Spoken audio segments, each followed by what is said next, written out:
Hey y'all, thanks for stopping by. So, in the aftermath of these group chats being leaked from all these young Republican outlets and their affinity for these authoritative figures of our past, lots of people are trying to find answers and reaching out to certain state representatives to try and parse together any kind of information they have on these groups. One of the elected officials that was reached out to was Dave Taylor out of Ohio. He represents their 2nd congressional district. And in a call made yesterday to Taylor's office, they were connected to one of his legislative correspondents, a man named Angelo Elia, who answered some questions for them. But the call itself, what was said over the phone, wasn't exactly the nature of this video. It's what was in the background. Maybe you can see it in the picture that I flashed up, but we can zoom on in for you if you're having any issues. That is an American flag with a swastika in the stripes. Now, this has already been addressed with Representative Taylor. Capitol Police have already been called to do an investigation. He claims that this was put up maliciously. I am aware of an image that appears to depict a vile and deeply inappropriate symbol near an employee in my office. The content of that image does not reflect the values or standards of this office, my staff, or myself, and I condemn it in the strongest terms. Taylor claims he took immediate action to direct this investigation and stated that he would not add comment until the investigation had been completed. And this is certainly a bizarre thing to see for real. There's a lot of people who feel very insulted by combining these two symbols. It certainly is a common trope where you have the evil alternate Earth where the Nazis won, Man in the High Castle, the Wolfenstein series. I would say more recently, Peacemaker and DC's Earth X, which caught a lot of flack because one of the lines a character said in the show. Sad part is, I'm not so sure this Nazi world is as different from our own world as we wish it was. Damn straight. But when you have these kind of flags flying around in elected officials' offices just in clear view of people's cameras, and when you have DHS posting meme edits of a Michael Jackson song with banned lyrics that use slurs towards Jewish people,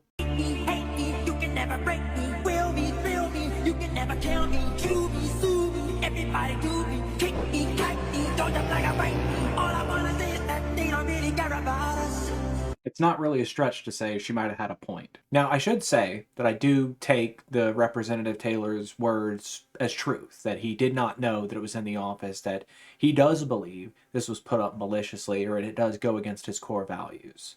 I think most Americans, this should go against your core values. Just Nazism, authoritarianism in general, these should all go against your core values as an American, really as a human being in general. You should not approve of any kind of ideology that strips peoples of their humanity, that treats people as less than because of what they were born as or what they believe is a religion or anything like that. So I do genuinely hope that the representative was telling the truth, that he wants an investigation done and he wants an answer found. Because the fact of the matter is, someone put that flag up, and that person should not have a job in the government. That person should be named, that person should be shamed, that person should have a hard time finding gainful employment again. Or at the very least, should never be allowed to hold any kind of position of power. I don't want you starving and homeless, but I want you to not have any real authority in this world because that's the kind of stuff you believe and those are the laws you want to implement. It should also stand to note, just point of clarity, the guy who was in the video, this Angelo Elia guy, there's no confirmation that that's who put this flag up. We have no idea who did that. So before any witch hunt happens trying to get this guy fired or put his head on a pike, he could have just been in the right place at the wrong time. After all, he is a legislative correspondent for Representative Taylor. It is his job to answer these kind of questions, to deliver sort of form letters to constituencies. That's what a legislative representative does. And you might be saying this isn't someone who holds real authority or real power, but Jon Ossoff started his career as a legislative correspondent, and now he's a senator. Again, I'm not saying that Angelo Elia put this flag up, but I am saying that someone who is under Taylor's payroll, someone who is getting paid by my tax dollars, put up an American Nazi flag on the wall because they believe that stuff. And whoever that was, the Capitol Police should find them at the end of their investigation. They need to be blacklisted from holding any kind of government seat moving forward.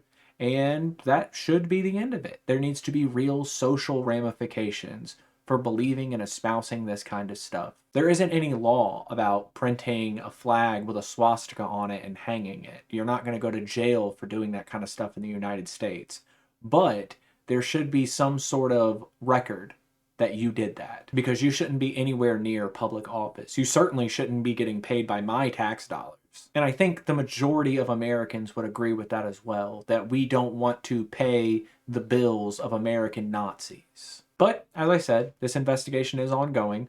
We are waiting on answers, and I certainly hope we get some soon. This probably won't show up in your news feeds again. This is just in the fever pitch of all these group chat leaks. But who knows? Maybe we'll see an update in the near future. And I guess until then, or I guess until another swastika is dug up in a GOP office, y'all try to have a good day.